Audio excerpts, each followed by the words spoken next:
I think for the first time, since Raila took his space on the political scene in Kenya, more so in the opposition, for the first time, there are people looking at him in the eyes and telling him no. It has never happened. So this is what we are now, for the first time.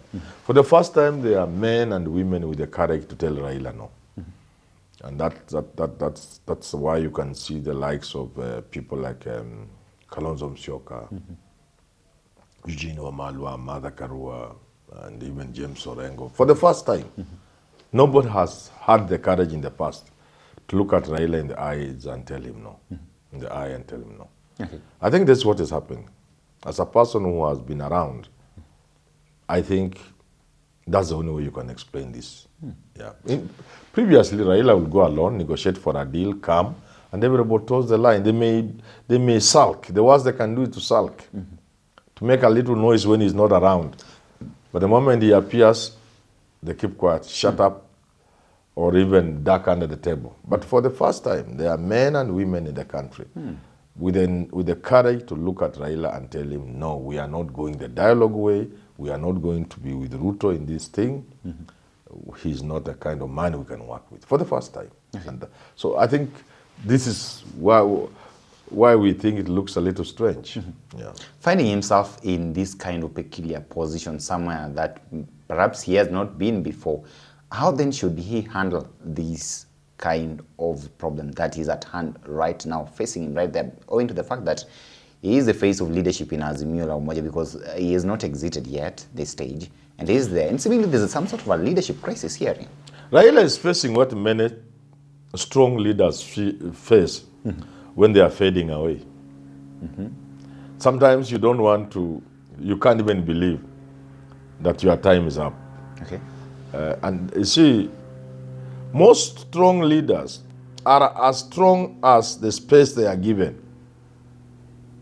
So long as people feel and people around you feel you are that leader, they can't touch.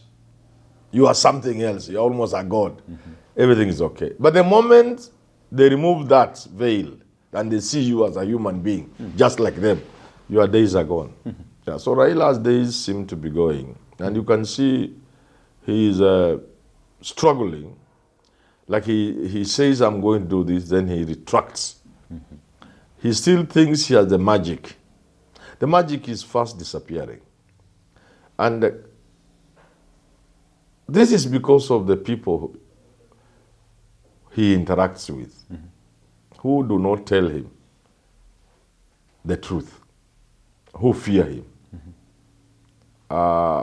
Because however intelligent you are, you need a second opinion here and there. Okay. You need a third opinion here and there.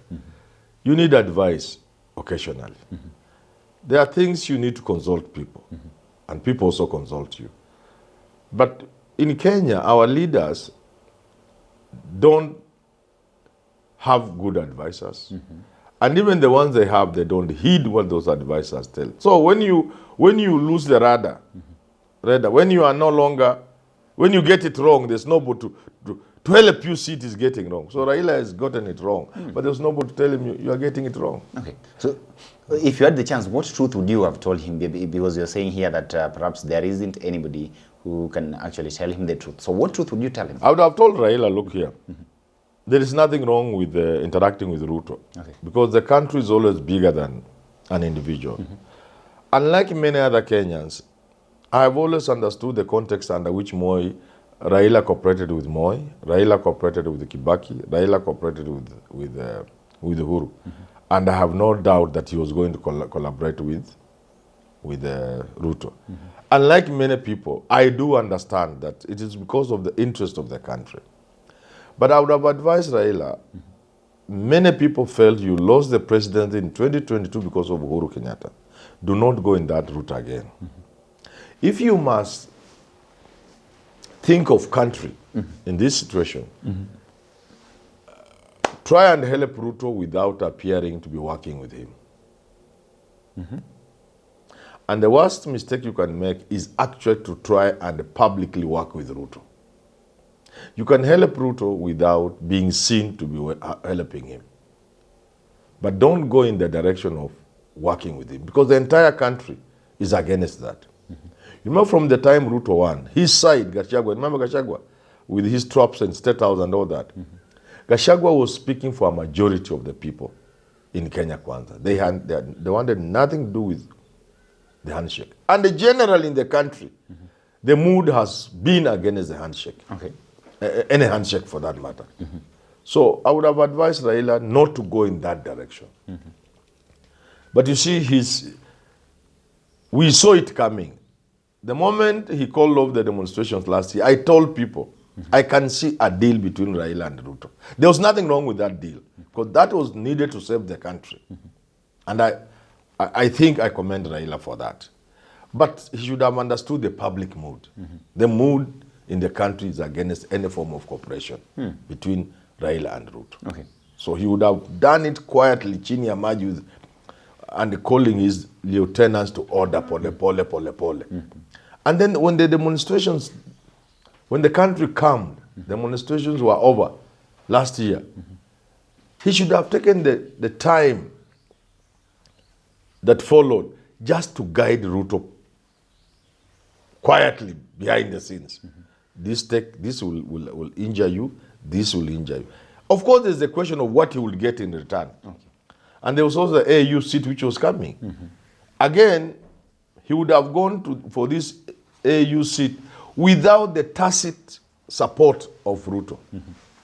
Ruto should have said, okay, as a country, we are faced with a situation where one of us wants this seat. Really, we have nothing against it. But he should not have been seen to be directly supporting Raila's bid for AU.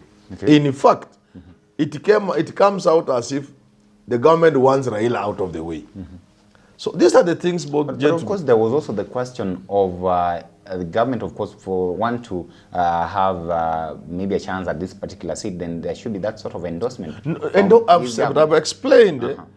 Raila should have come out as an individual, said, I want AU seat. And then the government would have said, well, Raila is a Kenyan. We have nothing against him getting this seat. So we shall give his name. And it ends there. So whatever support should not be in public. Because the public perceives this as a Ruto game to get Raila out of the seat. Okay. And many people are not happy with that. So both Raila and Ruto have not played this game well. Yeah. You're saying here the game has not been played well. Let's bring in the former President Uhuru Kenyatta. Of course, there have been claims and allegations of him meeting the former PM and trying to persuade him to perhaps maybe drop his AU bid and now focus on this, because according to what is actually happening, there are certain quarters who believe that perhaps maybe the Kenya Kwanza government would fall and Raila would be a beneficiary of the same. How would he be the beneficiary? I wonder. If Ruto government failed, Raila would not be the beneficiary. No, because he played the game wrong. So do you think that what do you mean he played the game wrong? If you know, when the Shah government fell in Iran, Ayatollah Khomeini just came in, and it has happened, including somewhere in the Far East, what is this country called? And I've forgotten. Where a leader in exile then comes to take power. Okay. Raila already missed that chance. So this is a Gen Z moment. Even if Ruto's government were to fall, in the unlikely event it failed, I'm not seeing what is the entry for Raila to go to State House? How?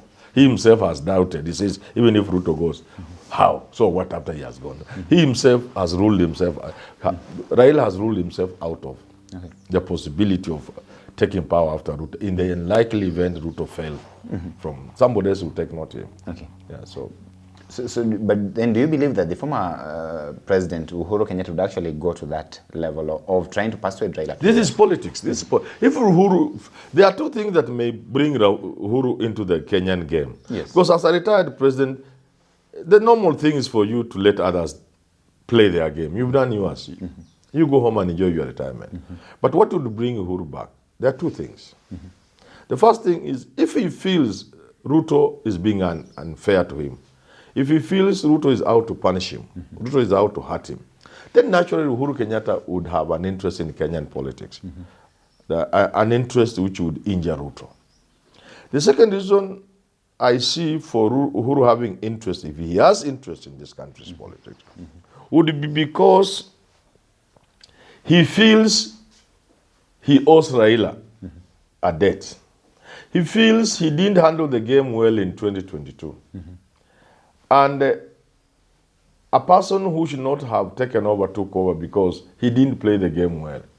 He would be wanting to look for a second chance to install Raila as for personal satisfaction, for his game to play. I think Uhuru could have been genuine in 2022, but he was lax, he was not serious, and that gave room for his people, the people around him, to cut deals with Ruto without him knowing. So that the entire infrastructure, the most serious part of the government infrastructure, the people on whom he relied to deliver Raila, to deliver the president for Raila, those people capitalized on Uhuru's laziness, and lack of seriousness, and maybe something else here and there, to leave he thinks they are behind him and he's moving, but they have left his moving alone. And I think these people, in my view, must have cut deals with Ruto. Okay. Yeah. And this must have been under the instigation of some other powers. Yeah. Okay, so Raila is in this position. Of course, different leaders are having their different opinions here. But then, how then should he handle this? Because I'm looking at a situation whereby, if at all he decides to go for dialogue, as he has said here, that come on, let's have this dialogue. Yes. And that is what he's kind of calling for, saying we must have a country here first. But at the same time, people are saying, no, you step aside and then let us handle this. So which side should he actually, because when he tries to call for dialogue, he appears to be on the side of the president, William Ruto. And people are saying, no, we do not want to go that particular direction. So how should he handle this side that he does not antagonize the people and at the same time put the country forward? It's very difficult for Raila now. I repeat that Raila should offer Ruto advice behind the scenes. The sort of dialogue they are talking about will not work in this country, not now. And not now, it cannot work. So he should offer advice to Raila, to Ruto behind the scenes. You see, the sort of dialogue Ruto and Raila are looking for is only possible if Raila is bringing some force. That once Raila has abandoned a course, like Maandamano, like what, and he talks to Uhuru Kenyatta, everybody, even if you wanted, you have no power. That is not possible. He doesn't have that power anymore. The power has gone. Raila does not have that power anymore. And the danger here is one, and I think I will look for Raila and talk to him. The danger here is this. Because he has die-hard supporters who would happen to come from his community, they may choose to go down with him. And the situation can be very ugly in the country.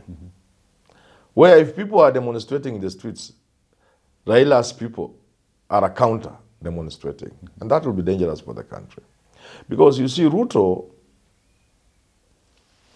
may get to a point where it may no longer be tenable to use security forces, state force. And the instances of what we have seen in Kakamega and Eldoret may be more common. You've seen people patrolling Eldoret town, and it was also in Kakamega, using those, those djembe? Those batons. Yeah, those huge batons. Yes. To try and make sure demonstration don't take place. You've seen the same in Nairobi in the past and even recently, where people are saying, they're calling themselves Nairobi businessmen, protecting their business. Raila's forces could join this kind of people, and the country could get to a very bad situation. But once Raila's people, his community, has fought so hard for this country, has suffered so much for this country, it will be bad for them to engage in a course that is quite contrary to what they have stood for, which is fighting for what is good for the country. Now they'll be fighting to protect what everybody will think is bad. It will be such a bad ending for both Raila and the Luo nation. Yeah, very bad ending. The certain leaders in the Orange Party who are actually telling Kenyans that you made your bed, lie on it, you voted in this president, go with him all the way till the end of 5 years. They don't mean it. Yeah? What they mean is they are supporting Raila for their own survival. There are those people, leaders in Luo Nyanza, who cannot win a seat. They are MPs, but they cannot even win an MCA seat if Raila was not there. So those are the ones who are with Raila. Okay, so people are saying here, the young generation, of course, Gen Zs and all these people who are actually part of those who are demonstrating are saying Ruto must go.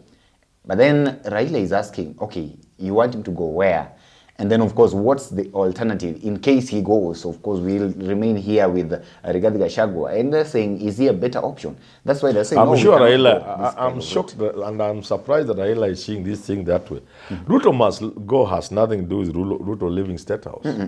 I don't want us to go that direction. Because I've told you before. Ruto must go simply means the bad things that are keeping this country behind, that are keeping this country a poor country. Yet we should be a developed country.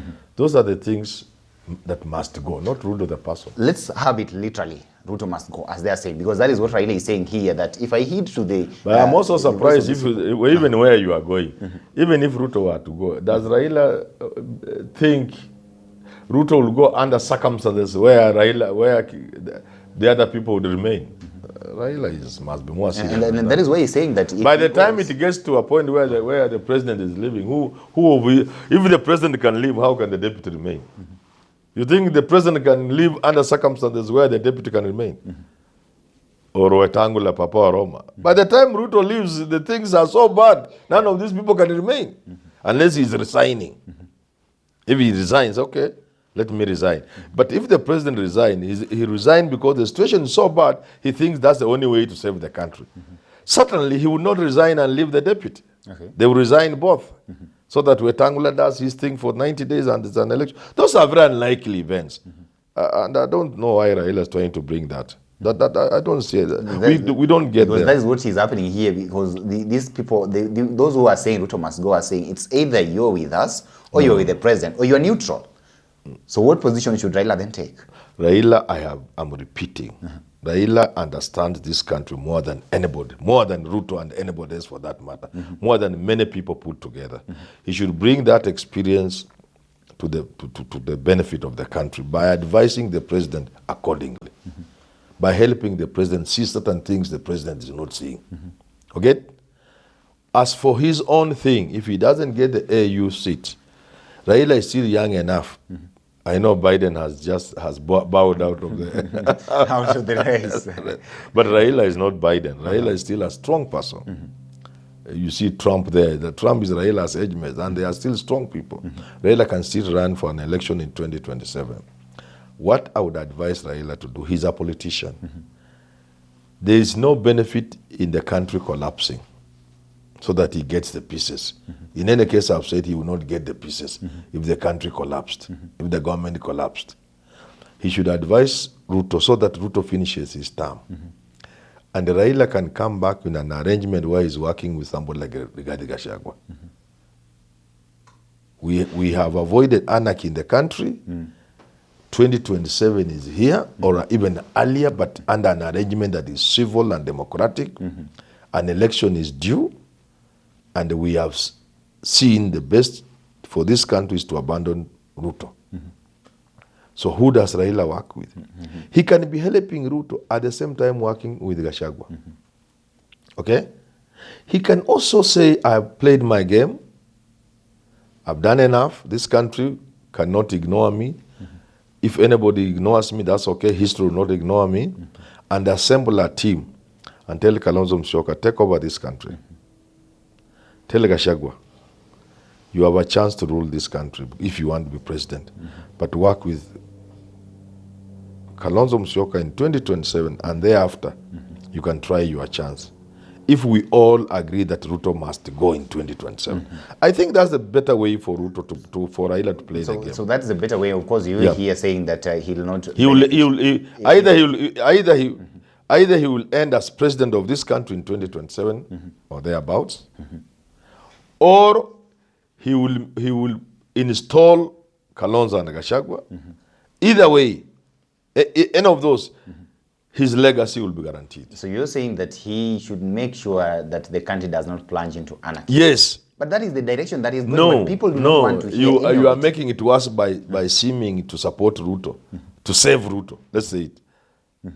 What people don't want to see is Raila attempting to save Ruto. They are asking what? What is he getting out of it? And the old narrative of a selfish Raila, of a Raila easily bought, is coming back, of a greedy Raila for power, whatever size of power, is playing out badly for him. And Raila is a person we all respect and like.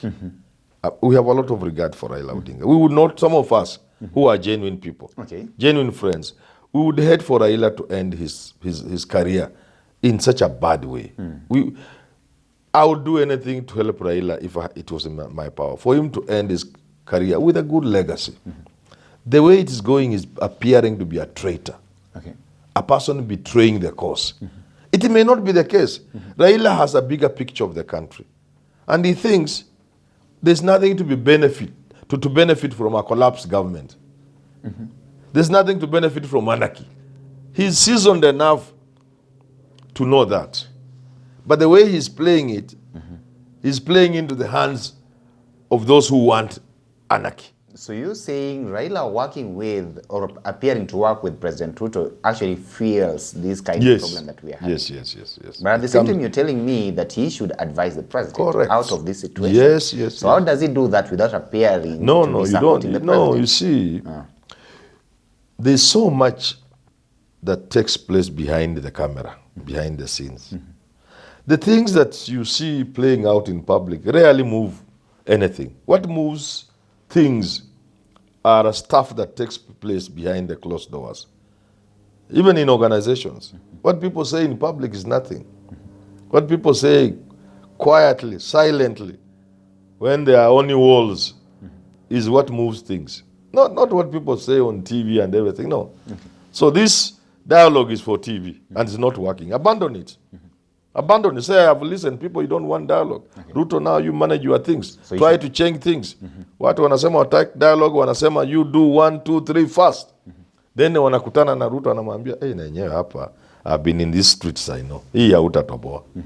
Hapa fanya hivyo. Hii mambo ya cabinet chafu itoa hii. Weka mzuri. Hata mimi ukina Oparanya nini wacha ika.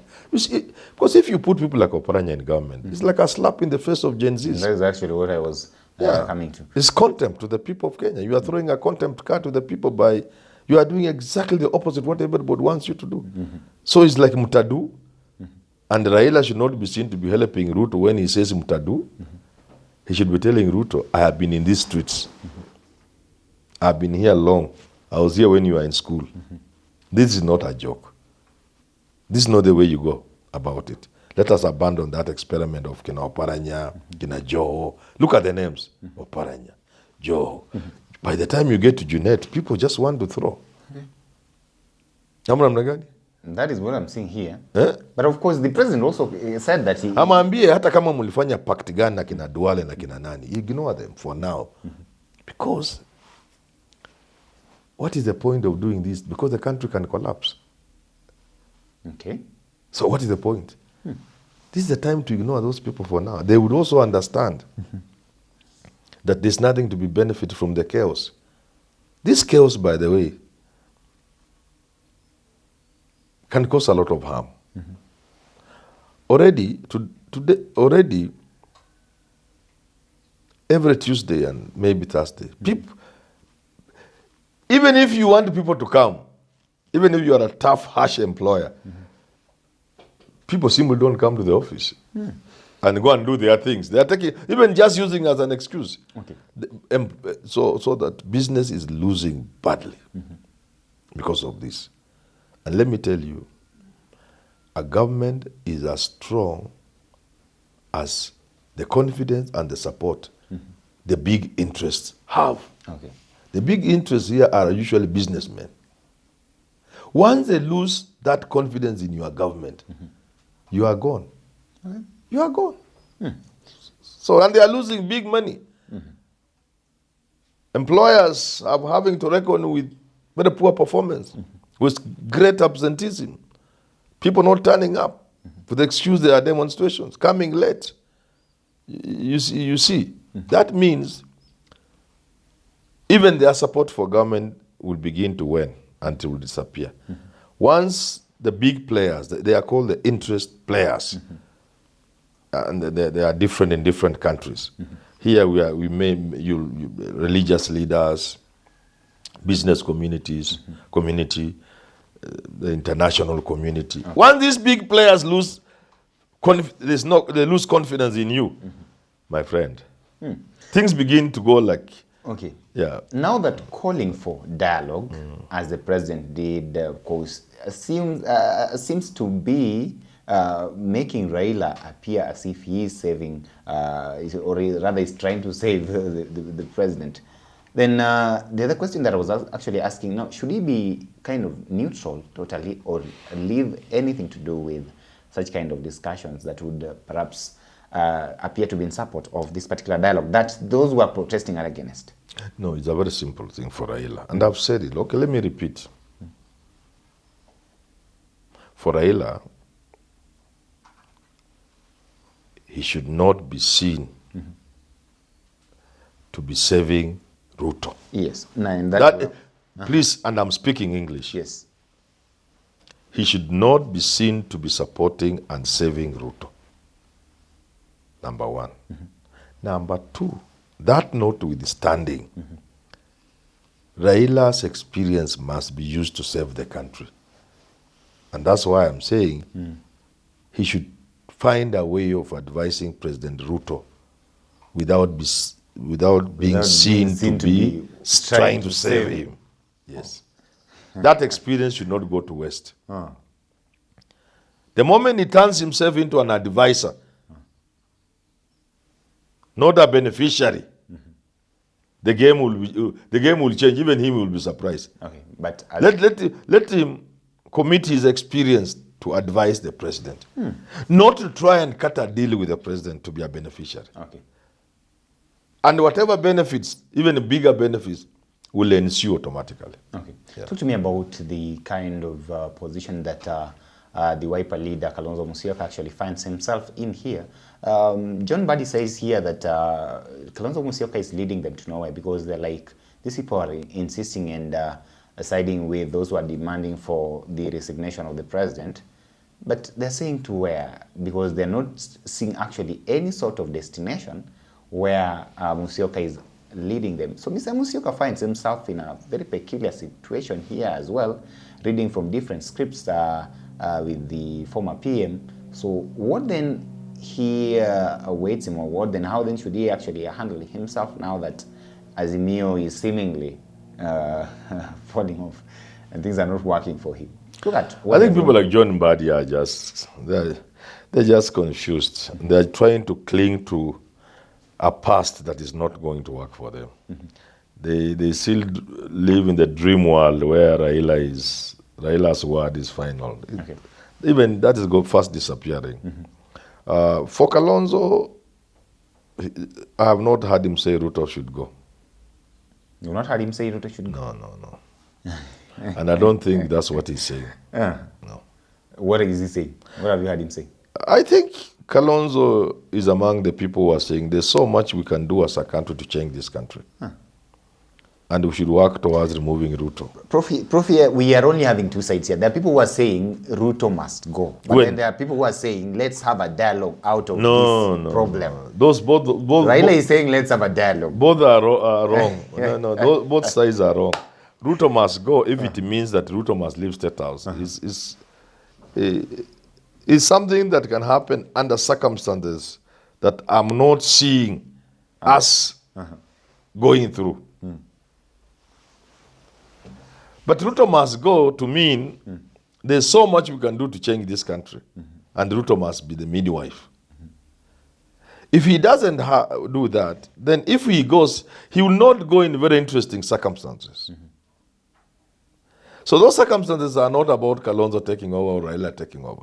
Those are circumstances that can be very ugly, and for which I don't care myself. I'm an old man, and I've always been a revolutionary all my life. Those who don't know me, try and find out my past. I'm also a very rough person, so I don't really care. But I'm also intelligent enough, old enough, experienced enough to know that some of these ugly situations that countries find themselves in take a long period to bring the benefits that you desired. In situations where revolutions have changed societies instantly, they are very highly organized revolutions based on very clear vision and ideology and philosophies of change. I'm talking about Russia in 1917, 18 there. I'm talking about Cuba, 1959 or there. I'm talking about Libya around 1970 something. And a few other examples where there was a clear leader with a clear vision, with a clear agenda of change for society. I'm talking about Mao Zedong in China in 1959, or I can't quite remember, 40, I can't remember when, offhand. That's not what is here. That is not what is here. This is just people are not happy with what's going on. They are wondering, why are we staying home without jobs? We are Gen Zs joining our millennial brothers and sisters who don't have jobs, who have no hope. We are watching our fathers and mothers suffering in pain, and yet more taxes are being introduced to burden them. They have sold the land to take us to school. We are not. That is the situation we are dealing with. It's a situational problem. It's not an ideological problem. It is not a person is standing up and saying, my name is Manyora, I want to change this country. I want to change the form of capitalism we are pursuing in this country. You see, it's not that. It is people are not happy with things. Now, if people are not happy with things, we can change those things. Okay. That's what Ruto must go means to me. We must change those things about which people are not happy, things that are keeping us poor, underdeveloped, living in a dirty country, with the worst possible education for our children, with almost no health care system, a collapsed health care system. We can fix these things. To me, this is the point. You cannot have dialogue over such a things. These are things just to do. The moment you begin doing, then we shall say, in the process of doing, we are not quite successful. Then the question will be, why? And the answer will be very simple. Okay. We need to fix the political question in this country for sustainable growth, development, and well-being of the country. We fix the politics. Okay. And that is the point at which we shall have a national conversation about how do we fix the politics of this country. Okay. For everything else, including development, to be meaningful, to be sustainable. But for now, this is the time to address the issues that are keeping us where we are, over which the Gen Zs, we want to do things to open the economy, to create hope for the children of this country. And anybody thinking they can go on with business as usual, they are lying to themselves. Yeah.